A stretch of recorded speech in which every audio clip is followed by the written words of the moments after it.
इन कहानियाँ आज कुछ ट्विस्ट होंगी, लेकिन ट्विस्ट के साथ साथ दोहरे हत्याकांड की आज हम खुलासा भी करेंगे।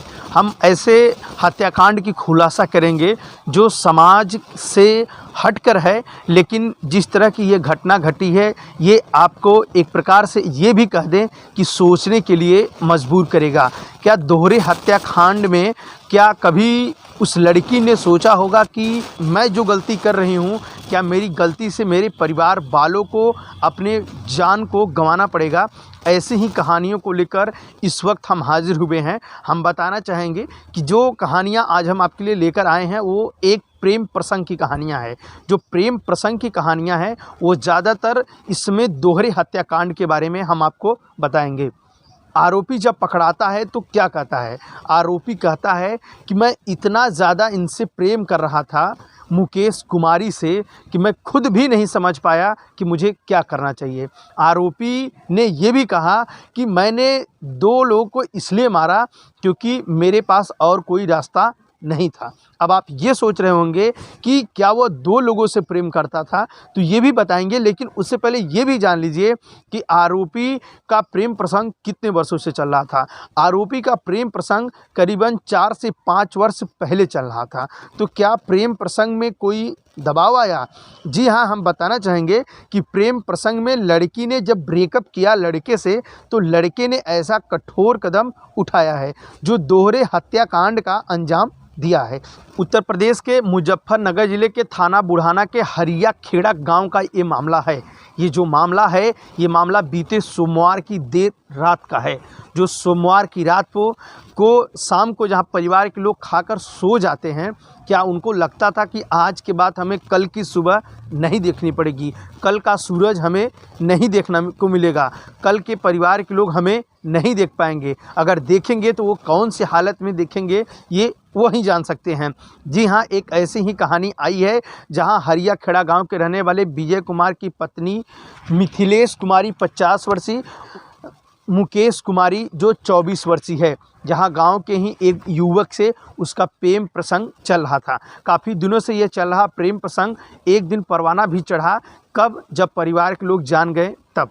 प्रेमिका के घर वाले जैसे ही जान जाते हैं तो वैसे पहले प्रेमिका को उससे दबाव बनाते हैं न बात करने की। यह है कि उम्र का असर अब किसी कसर को न छोड़े, वही कहानियाँ यहाँ भी आ गई कि वो चाही लेकिन फिर भी नहीं छूट पाया, लेकिन परिवार वालों ने काफ़ी दबाव बनाया, तब जाकर के वह साथ तो ज़रूर आरोपी पंकज का छोड़ना चाहिए अपने प्रेमी का, लेकिन क्या पता उसने ऐसा कभी नहीं सोचा होगा कि मेरे इस ब्रेकअप से पंकज दोहरे हत्याकांड कर सकता है।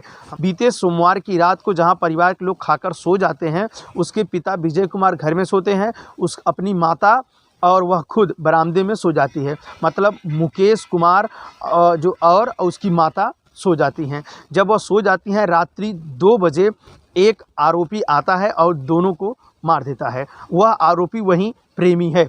प्रेमी पहले तो फ़ोन करता था उससे बात करने के लिए, लेकिन प्रेमिका किसी और से बात करने लगी थी। इस बात की उसे चिढ़ थी। उधर प्रेमिका की मां ने उसे कई बार गाली गलौज भी दिया था। इस बात की उसे चिढ़ थी। वो पहले सोमवार की रात को फ़ोन लगाया बात करने के लिए तो नहीं उठा, कई बार ट्राई किया नहीं उठा। तो वो खुद भी पुलिस के सामने बताया कि मैं क्या करूं क्या ना करूं, मुझे कुछ नहीं समझ आया, क्योंकि वो कहा जाए एक प्रकार से तो वो शैतानियत की हरकत उसके दिमाग में चल गई थी। वो उसी 2 बजे रात फिर फ़ोन लगाता है और नहीं उठता है, वह उसके घर चल देता है। तो अंत में प्रेमिका फ़ोन उठा लेती है और जैसे ही वह उठाती है वह उसके सामने आरोपी पहुंच जाता है और पहले तो वह मोबाइल मांगता है कि वह किससे बात करती है, तो उसमें देखता है कि एक व्यक्ति का नंबर रहता है। चलिए वो भी कहानी बता देते हैं।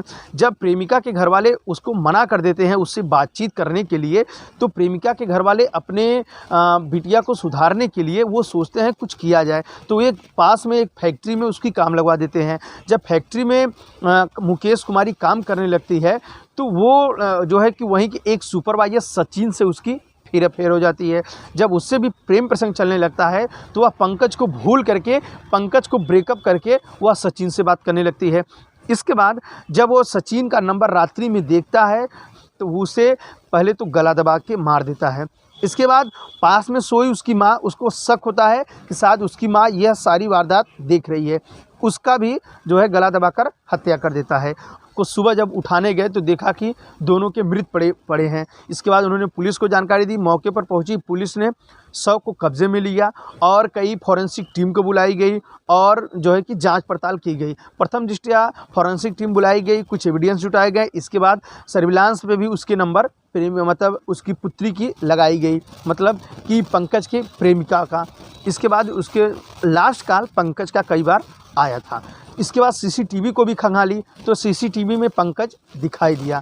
इसके बाद पुलिस ने उसके पिता विजय कुमार से पूछताछ की, यह व्यक्ति कौन है, तो उन्होंने बताया कि ये गांव का पंकज है जो हमारी पुत्री को कई बार परेशान कर चुका है। इसके लिए हमने इनको कई बार डांटा है, फटकारा है, फिर भी ये नहीं माना है। जब पुलिस पंकज को गिरफ्तार और दबिश देने जाती है तो पंकज हत्या के दिन से ही वो फरार रहता है।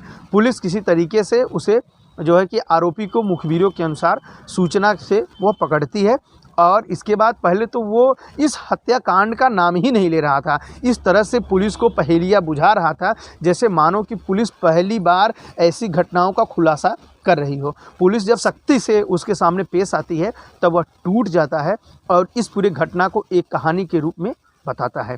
बहरहाल यह बताना यह उद्देश्य है हमारा कि क्या ये जो घटनाएं घटी इसमें आप किसको दोषी मान सकते हैं। क्या प्रेमिका ने अगर उससे ब्रेकअप किया, अपने घर वालों की बात मानी, तो क्या उसकी गलती है, या प्रेमिका ने घर वालों की अगर बात मान ली, वो किसी और से अफेयर कर ली, तो क्या प्रेमी ज़रूरी था ऐसी घटनाओं का अंजाम दे, या वह प्रेम भी नहीं पाया और अपने प्रेमिका और उसकी माँ को भी हत्यारा बन गया। बहरहाल इस खबर को देखकर आपकी क्या राय है। अगर यह खबर अच्छी लगी हो तो आप चैनल को सब्सक्राइब करें और खबरों को ज़्यादा से ज़्यादा शेयर करें।